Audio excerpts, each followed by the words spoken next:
অভিনব পদ্ধতিতে তরুণীদের ফাঁসিয়ে ধর্ষণের নৃশংস কৌশল দিন দিন বাড়ছে। সাধু সন্ন্যাসীদের প্রতি একদল মানুষের ভক্তি ও বিশ্বাস থাকে অনেক বেশি, কিন্তু ধর্মের সেই পবিত্র মলাটকে ঢাল বানিয়ে কখন যে একদল পৈশাচিক মানসিকতার মানুষ বিশ্বাসের বড় ফাঁদ পেতে রাখে তা চেনা বড় মুশকিল।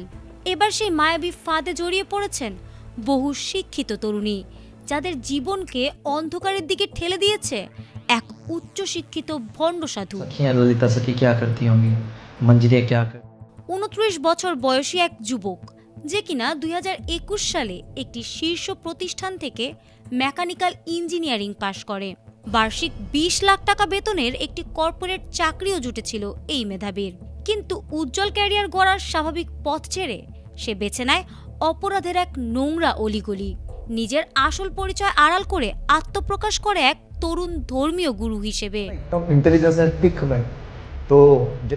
আধ্যাত্মিকতার এক মায়াবী জাল বুনেছিল এই ভণ্ড বাবা। নিজের ইউটিউব চ্যানেলে হিন্দি আর ইংরেজিতে মন্ত্রমুগ্ধকর ধর্মীয় বাণী দিত সে। এমনকি পেশাদারদের প্ল্যাটফর্ম লিঙ্কডইনেও চালাতো ছদ্মনামের প্রোফাইল।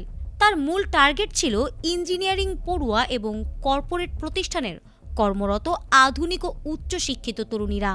ভিডিও কলে কথার জাদুতে সে তরুণীদের এমনভাবে বশ করত যে তার ক্যারিয়ার ও পরিবার পরিজন ছেড়ে তার আস্তানায় এসে থাকতে শুরু করে। এক পর্যায়ে তার তৈরি করা আলিশান বাড়িতে প্রায় 24 জন তরুণ তরুণী একসাথে বাস করছিল। শুরুতে তার মা সাথে থাকলেও ছেলের এ সকল অনৈতিক কর্মকাণ্ড দেখে তিনি ঘর ছেড়ে চলে যান। এই আস্তানার ভেতরের অন্ধকার রহস্য ছিল আরও ভয়ঙ্কর। ভক্ত তরুণীদের ভক্তি বাড়াতে এবং আধ্যাত্মিকতার উচ্চ স্তরে পৌঁছানোর নাম করে সে প্রসাদ হিসেবে পান করতে দিত ঘন দুধ। কিন্তু সেই দুধের ভেতরেই মেশানো থাকত কড়া চেতনানাশক মাদক।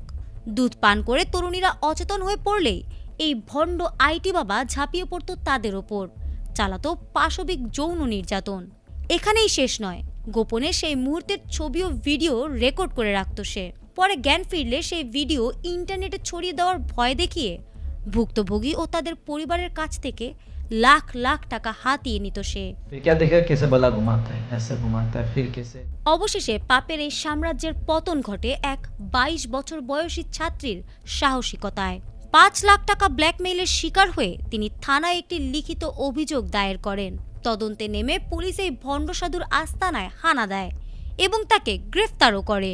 পুলিশ তার মোবাইল থেকে 12 জনেরও বেশি নারীর আপত্তিকর ভিডিও এবং মাদকাসক্ত অবস্থায় বন্দী কয়েকজন তরুণীকে উদ্ধার করে। ঘটনাটি ঘটেছে ভারতের উত্তরপ্রদেশে। অন্ধভক্তি ও ডিজিটাল মোহের আড়ালে লুকিয়ে থাকা পৈশাচিকতা কিভাবে মানুষের জীবন ধ্বংস করতে পারে, এই ঘটনা যেন তারই এক জলজ্যান্ত ও সতর্কবার্তামূলক প্রমাণ। ফারহানা হক, ATN বাংলা।